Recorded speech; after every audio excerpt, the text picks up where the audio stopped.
If you throw money around like confetti, it just becomes shallow and meaningless.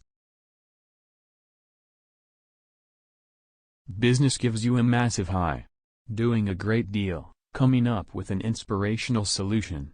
It's very addictive. But it doesn't last long. In isolation, it's a bit sterile. It doesn't reward the soul. I have a helicopter that I use for UK business trips, and I fly myself. I have a yacht in Antibes in the south of France, which is a sort of indulgence, as we only use it for about 4 weeks a year. The rest of the time, it is chartered out to people as a business.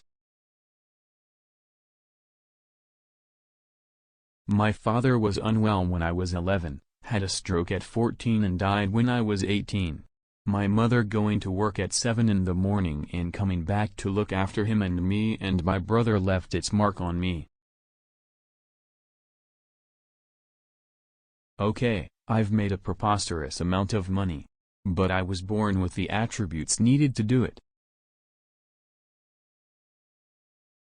My favorite thing is to come down to London from my home in Staffordshire in the helicopter and then get my bike out of the back and cycle into London. It's wonderful. It's important to show children love, affection and balance and invest time in their moral upbringing. My objective is to leave my family adequately catered for, but I want my children to make their own way. I want them to have pride in their own achievements. I do like a healthy dose of adrenaline, but my character is more rounded. I am not timid, I like excitement. I might have made more money if I had outsourced to India, and I knew I'd find it easier to hire senior managers in London. But I wanted to be in Stoke. What could be more satisfying than creating work for 3,000 people in my hometown?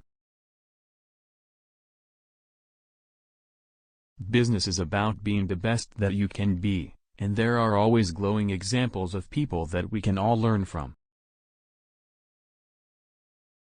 My main commitment is to Caudwell children. I put more than £1 million a year into the charity, besides a lot of time and effort. I make no apology for wanting to make a profit. The more I make, the bigger percentage will go to charity. So most of the work I do now is motivated by that.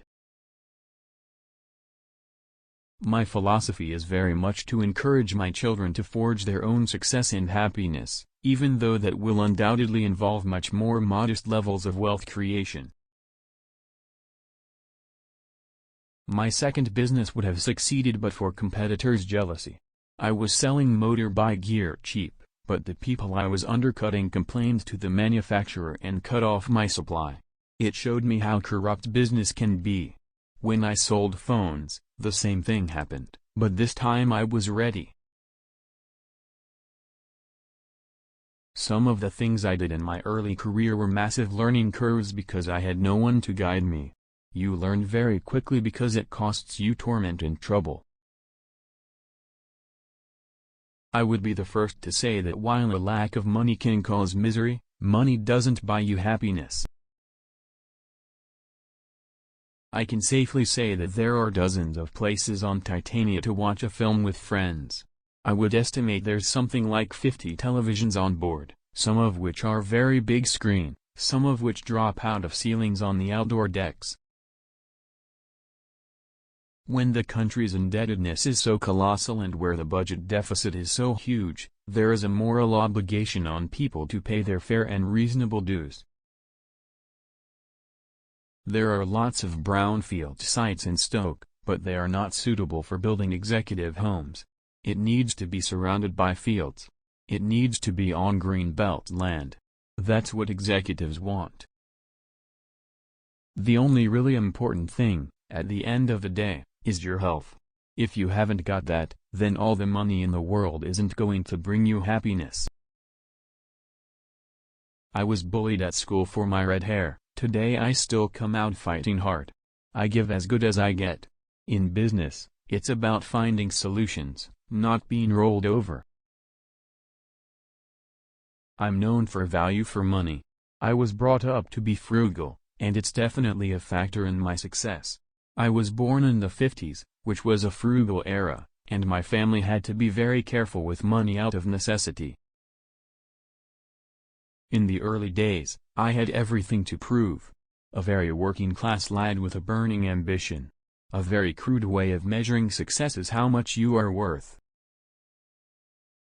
Sometimes your worst competitors are the ones which are dying because they do stupid things.